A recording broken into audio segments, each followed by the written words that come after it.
For the first time in modern history, America's Navy is facing a nightmare it never saw coming. The same Navy that dominated every ocean, crushed every rival, and controlled the world's most powerful aircraft carriers is now facing a problem worth trillions of dollars. And that problem is China. For decades, American admirals believed their carriers were untouchable, floating cities protected by the most advanced weapons on Earth. But while America was busy ruling the seas, China was quietly building something far more dangerous. A plan. A 30-year plan to turn America's greatest military advantage into its greatest weakness.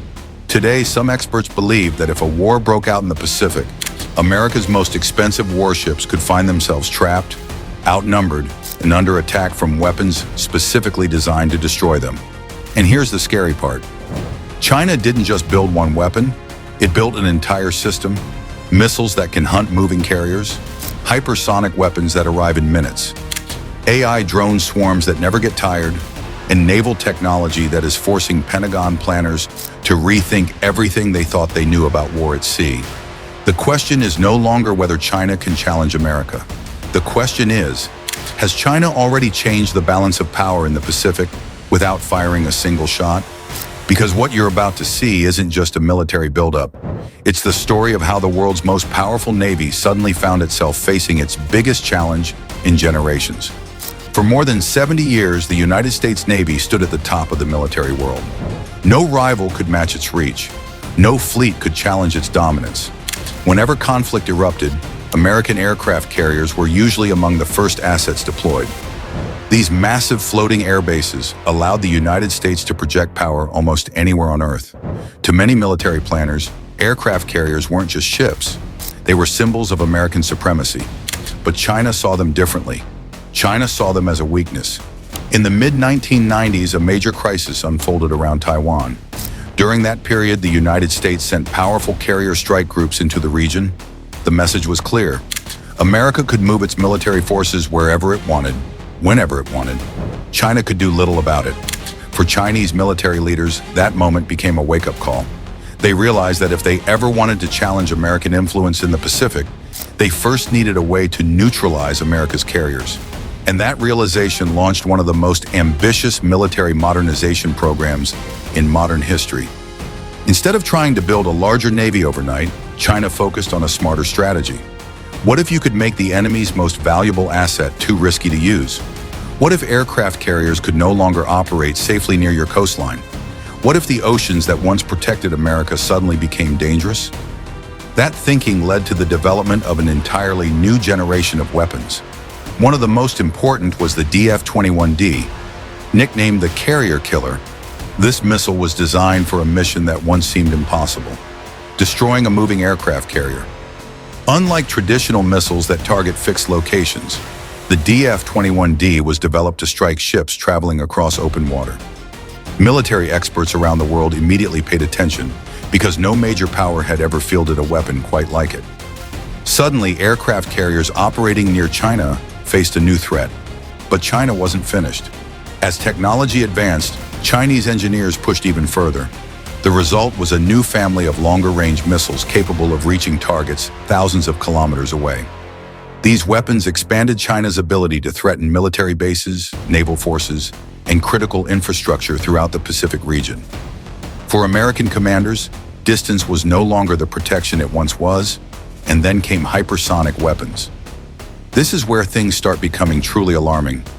Most missile defense systems were designed around a simple idea: detect the missile, track its path, intercept it before impact. But hypersonic weapons complicate that process. Traveling at extreme speeds while maneuvering during flight, they dramatically reduce reaction time. Defenders may only have seconds to respond. Imagine trying to stop a target moving several times faster than a rifle bullet. That's the challenge modern militaries now face, and China has invested heavily in developing these capabilities. Yet missiles are only part of the story, because modern warfare is changing in ways few people imagined. Artificial intelligence is beginning to transform the battlefield, and China wants to be at the center of that transformation. Military analysts have become increasingly concerned about drone swarm technology, not because of one drone, but because of hundreds or thousands. Imagine a wave of autonomous drones approaching a fleet. each one small, each one relatively cheap, but together forming a coordinated attack. Even the most advanced warships carry a limited number of defensive interceptors. Eventually, every defense system faces the same problem. It runs out. That's why many experts believe future wars may be determined not just by firepower, but by production capacity. Who can build more? Who can replace losses faster? Who can overwhelm defenses through sheer numbers? These questions are becoming increasingly important as drone technology evolves. At the same time, China has been rapidly expanding its navy. Shipyards that once produced commercial vessels are now helping build one of the largest fleets in the world. New destroyers, frigates, submarines, and support ships are entering service at an extraordinary pace. Among them is the Type 055 destroyer, a warship packed with advanced sensors, missile systems, and air defense capabilities. Many analysts consider it one of the most powerful surface combatants currently operating anywhere in the world. And unlike previous generations of Chinese warships, these vessels are designed for operations far from China's shores. This signals a major shift. China is no longer thinking only about defending its coastline. It is preparing for a larger role on the global stage. But perhaps the biggest symbol of that ambition is China's newest aircraft carrier, the Fujian. For years, China focused on building weapons designed to threaten American carriers. Now it has begun building advanced carriers of its own. That alone tells us how much has changed. The Fujian represents far more than another warship. It represents China's desire to project power across vast distances. Equipped with advanced launch technology and designed to operate modern aircraft, it demonstrates how quickly China's naval capabilities have evolved. The message is impossible to ignore. China no longer wants to be a regional naval power. It wants to be a global one. And that goal has serious implications for the future. Because history shows that major powers often compete where their interests overlap. Today, that competition is increasingly centered on the Pacific Ocean.